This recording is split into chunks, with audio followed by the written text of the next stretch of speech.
चला आज संक्रांतीसाठी मी तिळाचे लाडू बनवणार आहे. तर त्याच्यासाठी मी थोडेसे अगोदर शेंगदाणे भाजून घेते. नुसते तिळाचं हे करूसं थोडे शेंगदाणे भाजून घेतले तर अजून त्याला चव येते, म्हणून मिक्समध्ये करायचे येतं. तर ह्याला छान मी भाजून घेणार आहे. हे बघा आता एकदम छान भाजून झालेले आहेत. आता ह्याला मी थंड होऊ देणार आहे. थंड झाले ह्याची साल काढायची आणि ते असे आबडधोबड त्याचा कूट करून घ्यायचा, म्हणजे एक शेंगदाणे 2-3 जागेवर असं कूट करून घेणार आहे मी. चला आता तीळ भाजूया.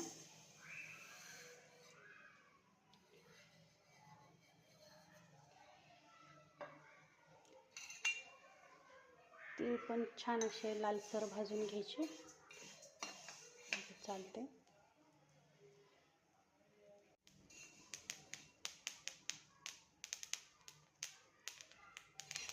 अजून नाही झालेले तीळ लालसर, अजून थोडेसे चांगले भाजून घेते.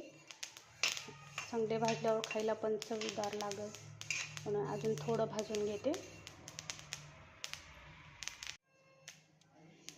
हे बघा आता छान झालेले आहेत, आता लाल झालेले आहेत. चला मी आता ह्याला उतरून घेते आणि चाचणी करूया गुळाची. चला आता मी गूळ टाकलेला आहे.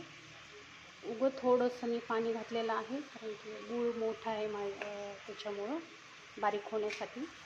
कधी कधी बिना पाणी टाकता पण करता येतं. आपला गूळ खिसून घ्यावा लागतो. तर ह्याची पाक होस तर मी वाट बघते.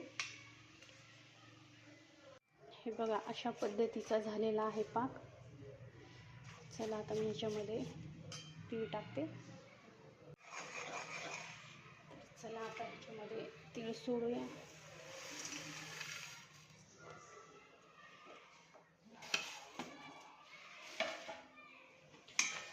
मी ह्याच्यामध्ये थोडंसं तूप टाकणार आहे. आता बांधताना टाकते. आणि थोडी विलायचीची पूड ही तिळामध्येच मिक्स केलेली आहे. तर सारण आपलं असं झालेलं आहे. तर चला गरम गरम ह्याला बांधून घेऊया. त्याच्या अगोदर मी ह्याच्यामध्ये थोडं तूप ॲड करते, खायला चविष्ट लागते. तूप ॲड केलेलं आहे मी. आता ह्याला व्यवस्थित छान मिक्स करून घेते. मिक्स झाले आता. चला ह्याला बांधून घेऊया. आता आपल्याला हे लाडू बांधून घ्यायचे, त्याच्यामुळे मी वाटीत पाणी घेतलेलं आहे. पाण्याचा हात लावूनच घ्यावं लागते.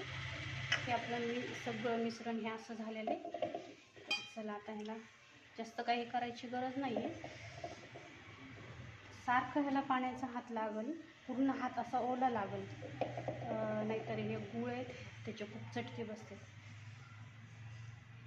जास्त काही करायची गरज नाही.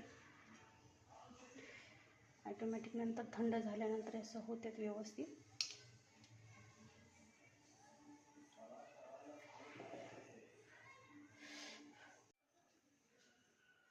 हे बघा अशा पद्धतीचे झालेले आहेत तीळ, आणि ह्याच्यामध्ये थोडे मी शेंगदाणे टाकलेले आहेत, आणि गुळाचे लाडू, गुळाचे लाडू. तुम्ही एकदा नक्की ट्राय करू शकता. आवडल्यास लाईक करा, शेअर करा आणि सबस्क्राईब करा.